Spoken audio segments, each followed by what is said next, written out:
holy smokes. Yeah, that makes sense. Holy smokes, what a game. What a finish by the Blue Jays as they come back and beat the New York Yankees 7-4 at the Rogers Center. And I don't care what Blue Jay fan you are, what Yankee fan you are. The Blue Jay fans, look, this is a win in our books. This split against the Yankees is a 100% win.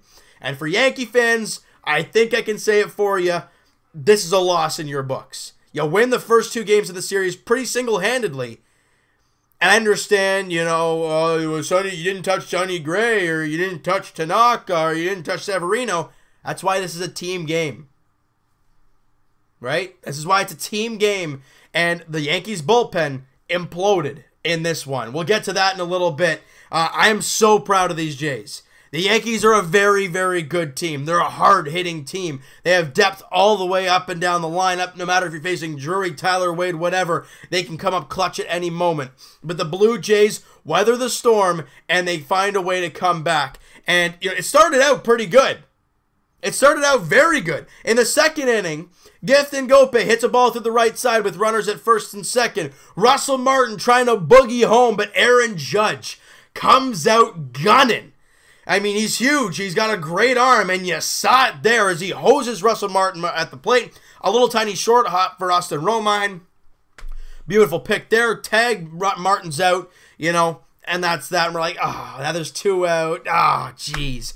But what does Devin Travis do? Exactly what Gift Ngope did, and hit it, a little dribbler through the right side. But this time, it's Kevin Pillar running. Judge comes up firing a little bit. I mean, Pillar's there easily. Jays lead 1-0 after 2. Okay. Marcus Stroman on the mound for the Jays. Does his job in the first 2 innings. He walks Judge and Stanton in the first, but just gets out of it like there's no problem about it. In the second inning, clean work. Good job there. Third inning, first 2 guys get set down. And then you face Giancarlo Stanton. And we're thinking, okay, there's 2 out, there's nobody on. I'm okay with walking Stanton. I know Gregorius is a great hitter, and I give him, he's a ton of credit for where credit is due. That guy is terrific because he had to play the year after Derek Jeter retired. That's the new shortstop, and that's a lot of pressure, and he just took it and run with it. He's a great player. But I'm okay with walking Stanton in that situation. They do that. Obviously not intentionally, but if you just don't want to give Stanton anything to hit. They didn't in the at bat. Walk him. Gregorius comes up and they make him pay for it as he hits a double to center. Stanton all the way around first, comes all the way around from first to score, and we're tied at 1 apiece. Next batter, Neil Walker. He singles to the left side. Granderson doesn't come out firing Gregorius was already rounding third. No way he was getting him. And the Jays are losing 2-1. Next up, Brandon Drury. And Marcus Stroman with 2 strikes on Drury hangs a slider over the middle of the plate, belt high. And Drury doesn't make him, he makes him pay for it. He crushes it. And it just barely goes over the wall, but it does clear the wall. Yankees lead 4-1 in a big 4-run inning for the Yanks, and it is a 4-1 lead after 3. Marcus Stroman, though, however, does clean up his work, goes clean 4 innings, clean 5 innings, so he sets down the final 7 batters he faces there. He had a great start to the game, a great finish to the game, but it's in the middle. That was a little bit of an iffy stretch for him. But you got to remember, guys, he didn't play a lot in the spring. He had, 2 starts in the spring? And one of them was like a couple innings. So you got to give Stroman a few more starts to kind of get his feet underneath him. But he did look very good other than that 1 inning. And let's fast forward here to the 7th inning. And the Blue Jays, up to this point, have had a lot of runners in scoring position. They just had not found a big hit to knock any of them in. Well, they walk Josh Donaldson. And here comes Justin Smoke. And here he comes, Smoke Bomb! And here comes Smokey. First home run of the season, and the Blue Jays' deficit is 4-3 now, as he drills that Tommy Kahnle pitch to center field, and like I said, it is a 1-run game. For some reason, I felt this game's far from over. They bring out David Robertson to clean up the rest of the 7th inning, the final out in the 7th inning, they do that, and we go to the 8th inning. Robertson, still out there, and things get fishy. Russell Martin leads off the inning with a good hit, a great solid hit on the first pitch. I talk about it all the time. If the first pitch is there, rip it. And Martin did it on that play, and I'm very, very happy that he did, because that just leads to all the greatness that happened in the remainder of that inning. I'm trying to find here. Right, so then Kevin Pillar hit, and it was a hit-and-run play with Russell Martin, because Kevin Pillar's been hitting the ball really well as of late. You want to get a guy in motion, play a hit-and-run play, maybe open up a hole, get Pillar hitting it to a gap, and then Martin either scores or gets to third base, and you're like, this is fantastic. Instead, Pillar flies out to center field, and Martin has to scramble back to first, so there's one away. Next up, Jonathan Diaz, I was going to say. You guys remember him? Didn't last long with the team. Was kind of that Buffalo guy. Didn't play a whole lot with the team. Aledmys Diaz. 0 for 9 coming into this at-bat as a Blue Jay. And David Robertson, a slide step, didn't get a lot of velocity on it, and boy, oh boy, did Diaz make him pay. He rips a gapper to the opposite field, off the wall. I think it was off the wall. If not, it was very close to the wall. And, you know, Russell Martin, of course, he's still running. He ends up at third base. Anybody else, he's probably coming home. He's at third base. Diaz at second. He's pumped. Solarte on the bench. You know what he's doing. He's pumped up too. But hang on there.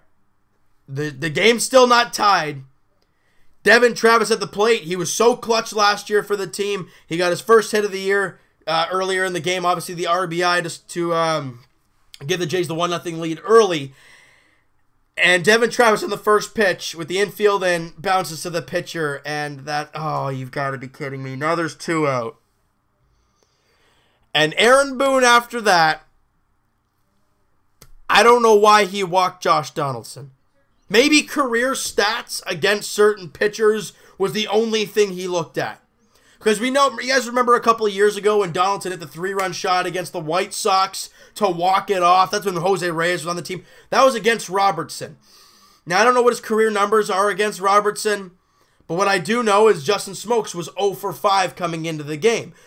I guess that's the only reason he thought of making that move, but my thought, Josh Donaldson, with his at-bats today, he was 1 for 3 in the game, which is great to see, but he's hitting 154 on the year. I understand it's only 4 games, a small sample size.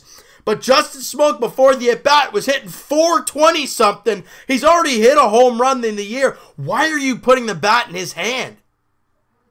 You don't even want to see Justin Smoak in that situation.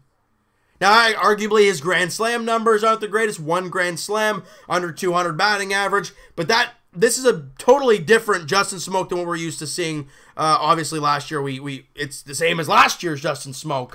But, and then Justin Smoak battles, gets to 2-2, and then gets curveball after curveball, fouls off 2 or 3 of them, then a curveball in the dirt, doesn't chase it, full count.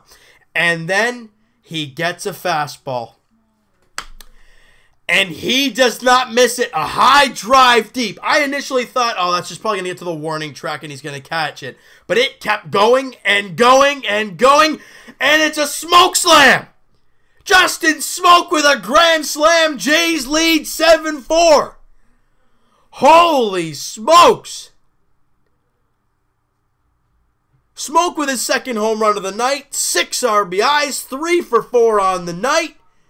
And like I said, Jays lead 7-4.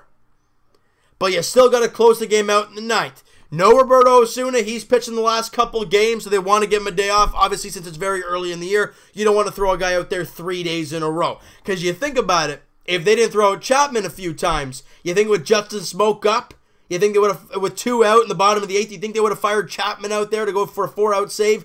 Probably. But they didn't. They couldn't.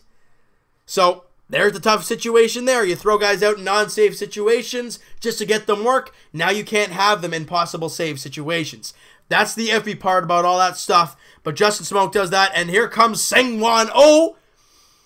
I mean, everyone's thinking, why is he coming out? Well, obviously, if you guys don't know, that he was a closer back with the Cardinals a couple of years ago. Before, obviously, he had a terrific year as a closer with the Cardinals. And he was a clean inning of work, 1 hit, no walks, no runs, and a strikeout. And the bullpen as a whole was terrific. Barnes, Axford, Clippard, and Seung-Hwan Oh, 3 of the 4 guys I just named were not in the team last year. Tells you right there how much of a turnover this year was and how good this bullpen looked today. Combined, they went, 4 innings, 2 hits, 3 walks, struck out 4, and didn't allow a run. After Marcus Stroman's tough outing, even though it was only one bad inning, the bullpen shut the door and gave the Jays a chance to come back and win. I am proud of these guys for the way they've played the last couple games. I'm really excited to watch this upcoming series against the White Sox. They better not take them lightly like the Leafs do against Buffalo. You got to come out flying. You got to keep going, right? You got to keep the ball rolling. And you know what, Jays fans? We get to see Jaime Garcia for the first time against the White Sox tomorrow night. I am so proud of these guys for all their work today. And, let's just break this down. So anybody else have any big nights? Kevin Pillar, 3 for 4. He's hitting .462 to start the season. Diaz with his first hit. Great job there. Donaldson 1 for 3. Travis 1 for 4. Solarte 1 for 5. Martin 1 for 3. And Gope 1 for 2. Look, this team has just come together and played well. 7 runs on 12 hits. You look at the first 2 games, both games, they didn't get 5 hits. I think they combined for 5 hits. And today they scored 7 runs on 12 hits. It takes time to get it rolling. I am proud of these guys. I know you guys are. And I can't wait for this upcoming series against the Chicago White Sox.